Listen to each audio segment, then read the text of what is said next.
Alright, welcome back to the Supercoach Snuff channel. In this video we're going to look at the Game Week 2 preview for FPL in season 23-24. So I guess just a bit of an update from my round 1, or Game Week 1 I should say, review video, where I have made a trade or transfer.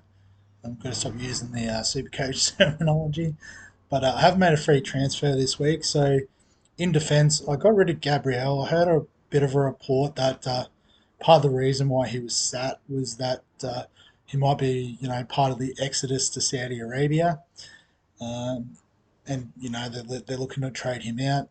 You look at other examples like Kepa being sat out because they're looking to trade him to Real Madrid, that sort of thing. So it felt like it held a bit of water to me. So I traded him out, and there was a couple of options I did look at, such as Wan-Bissaka. Scored well for Man United the other day. Um, the other one who escapes me as an option at 5 mil. No, I've lost it completely. um, Obviously, wasn't a great option. But I guess the option that stood out upon analysis was Rico Henry, so the Brentford wing back. I'm pretty sure he plays right wing back from memory, but did get an assist against Tottenham, and then you can see he's got the nice run of fixtures coming up. So um, yeah, really sort of think that he's got that right mix of attack and defence. Obviously, Brentford are fairly decent defensively, particularly against those weaker teams. Um, So, I think that was a nice little option to trade in, and actually probably worth the transfer. But I thought what as well we might do is have a bit of a look at how if we were to hit the wild card nice and early, some of the adjustments we could make and other moves that I do like. So I guess if we were to hit the wild card, we would be willing to trade our goalkeeper, and I'd be looking at bringing in Sanchez. So probably the main thing that will stop me from doing this is waiting for the transfer window to end. Chelsea could bring in another keeper, but Sanchez has done it in the past in the Premier League, and at 4.5 mil in a quote unquote top six defence, you take that more often than not. So if I'd got the news about Kepa earlier, this is probably how I would line up. In saying that, the other option, because again, this is something I didn't pick up initially, and I had traded Areola out, but he is the starting keeper at West Ham for 4 mil. So you could actually, use the minimum 8 mil in defence and basically get yourself two starting goalkeepers that you could rotate as you please. So yeah, so you could go either way. I'll keep Sanchez to see, how we would go with this setup, because probably the next thing I would look to do is to downgrade Rashford. So um, not that I think he's a bad pick, but at 9 million, there's a little bit more value in these other guys. And then it's really take your pick. We've got Madison already, who seems to be the sort of hot pick at the moment. But actually, if we go by position and midfield, so a lot of people go on Rodrigo because he plays for Man City. Um, yeah, but defensive midfielders we want to not go anywhere near. Guys like Diaby and Buemo in particular. So Buemo would be a pretty decent pick. We talked about Brentford's nice run at the start of the year. Um, so, you could definitely have someone in that 6.5 sort of range. Could even go up a bit more if I can find him. I should go by team now, I suppose. But, go someone like a Phil Foden. So now with the news that KDB is out, that's one less sort of position for rotation in the Man City attack. And if you wanted to get super aggressive, you could get out of someone like a Yao Pedro. And if I'll go to Man City, because it looks like there's going to be a few more minutes for Julian Alvarez. So, it looks pretty nice when you look at this setup where you've basically got yourself a front eight from the quote unquote big six. Obviously, there's no Liverpool in there, which makes me a bit sad. But yeah, we could do that, and we still have a mil in the bank.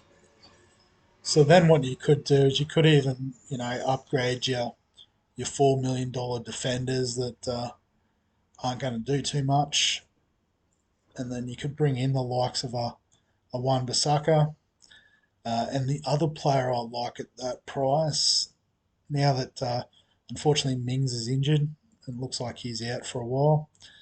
Um, is Pau Torres. So you'd imagine he'd establish himself in the Aston Villa defence. And now, I guess with this, you've got sort of 15 players that play every week. Maybe question marks over the Man City guys. Um, but yeah, some really great options in defence as well. I guess the disadvantage of something like this is you've still got to only play 11 every week, so you would probably have the likes of Henry and Torres on the bench, as well as one of these players, which, you probably want to try and play all eight of these guys, but you can only play seven. So whichever way you slice it, there is a bit of money sitting on the pine. But I guess the advantage of this as well is it does have that flexibility. So, you can save transfers. And particularly, I guess, with the profile of player we've got, they're all potentially inclined to increase in value. So, um, yeah, it's a little bit harder to play the value game in Premier League than what it is in um, games like Supercoach. If you think about the fact that when you sell a player, you only bank half their value. So, say for example, Haaland goes up to 15 million in value, and you sell him, you only get 14.5 million. So it seems a little bit weird. I don't really understand why they do it that way. I think it's to discourage people just trading out all their teams, and especially the way it's calculated is partially based on transfer activity. Yeah, it stops people basically creating false markets and, yeah, artificially inflating prices and then dumping and that sort of thing. So that's, it's fair enough if it's for that reason, but it is a bit confusing for us, not so religious players, particularly on the other side of the world, and all our news is about 12 hours behind. So, you can see there it's going to cost me 20 points if I pull the trade on that. I'm not going to play the wild card, but just wanted to talk about some options that I think are, pretty handy if you are looking to make a trade. But as I said, I wasn't happy with keeping Gabriel if he's going to potentially move. I wasn't overly sold on having him in the first place. It was more of a run with the pack sort of thing. But yeah, I guess Rico Henry has stood out to me having a look at the options. So I was quite comfortable bringing him in. So in terms of the team this week, because it won't make any of those moves, it's pretty much Henry's just come in for Gabriel. And I do also want to switch the goalkeeper, so it's probably a good thing I've gone to this. So Turner against Sheffield, I think, is a better chance of a clean sheet than Johnston against Arsenal.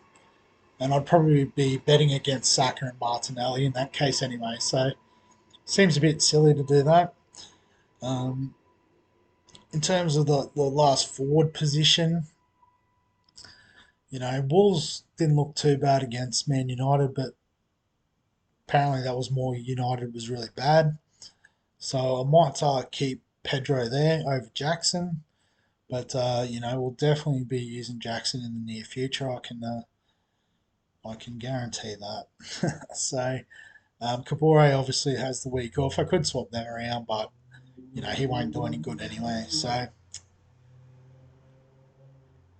yeah, no need to use any of these chips just yet. If we did that wild card with all the sort of playing options, the bench boost could be on, but we'll wait for some double game weeks to activate that. All right, but we'll leave it there for the time being. Um, yeah, so I guess as well, I have gone off a little bit early, but more social commitments.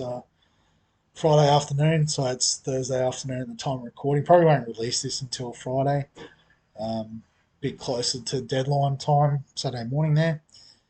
Um, But yeah, so hopefully there's not too many changes between now and then. But you never know in this game, and that's sort of why it's good too. But as always, if you've got any thoughts or questions, feel free to comment down below the video.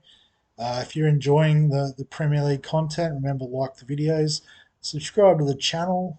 As I said, I'll try to do the review after the game week straight away, initial reactions, and then a bit more of a preview leading up to it with some more considered analysis.